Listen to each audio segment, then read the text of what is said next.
안녕하십니까. 예, 성동광진교육지원청 재정지원과 재정안전관리팀장을 맡고 있는 심동진입니다. 2024년 교육지원청 전문성 강화와 학교 지원을 위한 성동광진 학습공동체 재정안전관리팀 편을 실시하게 되었습니다. 오늘의 학습공동체 주제는 학교 산업안전보건관리의 이해입니다. 예, 오늘 강의해 주실 강사님을 소개하겠습니다. 예, 서울특별시 교육청 보건안전진흥원 산업안전보건지원과에서 근무하고 계시는 양난현 팀장님입니다. 산업안전보건 분야의 업무를 하시면서 다양한 강의와 컨설팅으로 정평이 나신 분입니다. 그럼 지금부터 핵심 Q&A를 시작을 하겠습니다. 안녕하세요.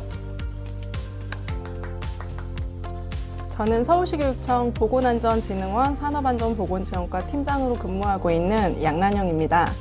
오늘 성동광진 학습공동체에 참여하게 되어 매우 영광으로 생각하고요. 오늘은 학교 현장에서 많은 어려움을 호소하고 있는 산업안전보건 업무에 대해 질의 답변을 통해 주요 내용을 살펴보도록 하겠습니다.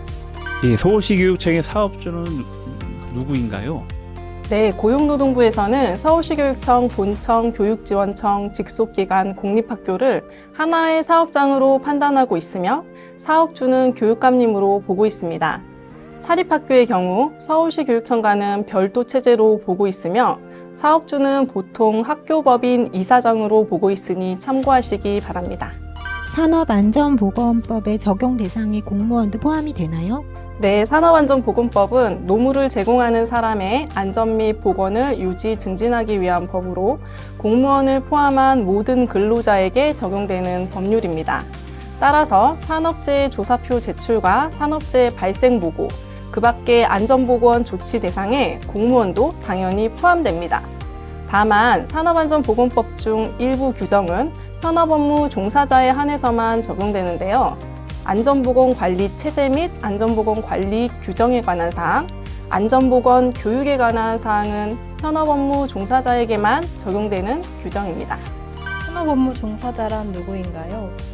네, 고용노동부 고시에 따르면 수업과 행정에 관한 업무 및 이를 보조하는 업무와는 업무 형태가 현저히 다르거나 유해 위험의 정도가 다른 업무를 하는 사람을 현업업무 종사자라고 규정하고 있습니다. 우리 교육청은 급식, 시설관리, 미화, 통학보조 등의 업무를 수행하는 근로자를 현업업무 종사자로 분류하고 있으며 이는 업무 내용에 따른 분류로서 해당 업무를 수행한다면 공무원도 대상이 될 수 있습니다. 네, 서울시 교육청 안전보건관리 규정의 적용 대상과 범위가 궁금합니다.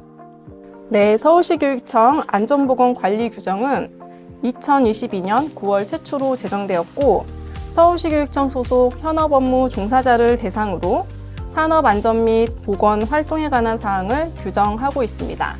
안전보건관리 규정은 본청 안전총괄 담당관 부서 업무방에서 다운받으실 수 있습니다. 사립학교는 사업주가 이사장이므로 자체의 사업장에 맞는 규정을 제정하여 게시하여야 하며 현업업무 종사자가 100인 이상인 때에만 안전보건관리 규정 작성의 의무가 있으니 참고하세요. 안전보건관리 규정이나 법령의 요지는 반드시 게시해야 하나요?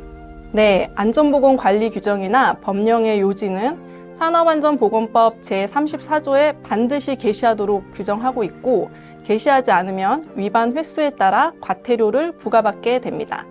안전총괄 담당관에서 발간한 산업안전보건 스티커북 등을 활용하여 법령의 요지를 근로자가 쉽게 볼 수 있는 장소에 반드시 게시해 주시고 위험 작업 공간에 적정한 안전보건 표지를 부착하여 근로자의 주의를 환기시켜 주세요. 산업안전보건 자율점검 주기가 궁금합니다. 산업안전보건 자율점검은 작업장의 유해 위험 요인을 사전에 발견하고 개선하기 위해 수시로 실시해야 하는데요. 특히 급식, 시설관리, 미화 등 현업 분야는 산업재해 발생률이 높으므로 분야별 자체점검표를 활용하여 주일에 정기점검을 실시하시고 월 1회 이상 관리감독자에게 보고해 주시기 바랍니다. 산업재해가 발생하면 어디에 보고해야 하나요? 사망사고 등 중대재해 발생 시에는 본청 안전총괄 담당관, 관할 교육지원청과 지방고용노동청에 즉시 보고해야 합니다. 일반 산업재해의 경우 3일 이상 휴업재해 발생 시 산업재해 조사표를 작성하여 제출해야 하는데요. 재해 발생일로부터 1개월 이내에 보건안전진흥원 산업안전보건지원과와 관할 지방고용노동청에 제출하시면 됩니다. 네, 산업재해 조사표 제출 시 휴업일에 휴무일 및 법정 공휴일을 포함하여 산정하나요? 네, 산업재해 제출 기준 휴업일은 휴무일 및 법정 공휴일을 포함하여 산정합니다. 예를 들어 휴업일이 금요일에서 그 다음 주 월요일까지인 경우 휴업일은 공휴일 포함 4일이 되므로 3일 이상의 휴업재해에 해당됩니다. 이 산업재해가 질병인 경우 어느 시점을 기준으로 1개월 이내에 제출하면 되나요? 네, 산업재해가 사고인 경우 재해 발생일로부터 1개월 이내에 제출하도록 규정하고 있으나 근골격계 질환 등 질병의 경우 산업재해 발생일이 특정되지 않았으므로 재해자의 산업재해 보상보험 신청에 대해 승인이 난 후 1개월 이내에 제출하시면 됩니다. 도급, 용역, 위탁 등의 종사자 안전보건 확보 조치 방법이 궁금합니다. 학교에서 용역계약을 체결했을 경우 산업안전보건법상 용어로는 학교를 도급인으로, 용역업체를 수급인으로 명명합니다.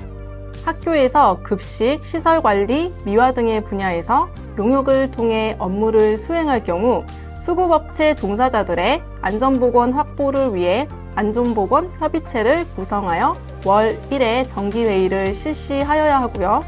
주 1회 순회점검과 분기별 합동점검을 실시하여야 합니다.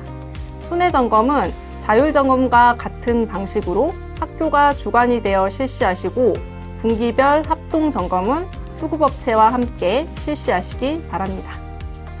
관리감독자와 현업업무 종사자의 정기 안전보건교육 이수 기준은 무엇인가요? 관리감독자는 연간 16시간의 정기교육을 이수하여야 하며 8시간 이상은 반드시 집합교육 또는 실시간 원격교육으로 이수하여야 합니다. 현업업무 종사자는 반기별 12시간씩 연간 24시간의 정기교육을 이수하여야 하고 근로감독 등에 대비하여 이수증이나 교육일지 등의 증빙자료를 보관해 주시기 바랍니다. 현업 업무 종사자 채용 시 교육 이수 기준이 궁금합니다. 현업업무 종사자가 신규 채용되는 경우 직무 배치 전까지 채용시 교육을 실시해야 하는데요. 채용시 교육은 근로계약 기간을 기준으로 1개월 초과 시 8시간, 일주일 초과 1개월 미만 시 4시간, 일주일 미만 시 1시간의 교육을 이수하여야 합니다. 위험성 평가란 무엇인가요? 위험성 평가란 작업 환경 내에 유해 위험 요인을 파악하여 해당 요인의 위험성을 낮추기 위한 조치를 실행하는 과정을 말합니다. 위험성 평가는 모든 근로자를 대상으로 매년 실시해야 하며 위험성 평가 결과와 감소 대책은 반드시 근로자에게 알려주시기 바랍니다. 근골격계 부담 작업 유해 요인 조사란 무엇인가요? 근골격계 부담 작업이란 단순 반복 작업 또는 인체에 과도한 부담을 주는 작업으로 고용노동부 장관이 고시하는 11개의 작업을 말합니다. 근골격계 부담 작업 유해 요인 조사는 모든 근로자를 대상으로 3년마다 실시해야 하며 유해 요인을 제거하거나 감소시켜 관련 질환을 예방할 수 있습니다. 물질안전보건자료 관리 방법이 궁금합니다. 네, 물질안전보건자료 MSDS란 휘발유, 페인트 등 화학물질의 위험성 취급 방법 등 16가지 항목을 설명하는 자료로 학교에서는 취급하는 화학물질에 대해 MSDS를 작성, 관리해야 합니다. 그리고 근로자가 쉽게 볼 수 있는 장소에 반드시 게시해야 하는데요. 특히 화학물질을 소분 용기에 담아 사용하는 경우 반드시 경고 표지를 부착하여 오용사고를 예방하시기 바랍니다. 이상으로 학교 산업안전보건 관리에 의해 Q&A를 마치겠습니다. 감사합니다.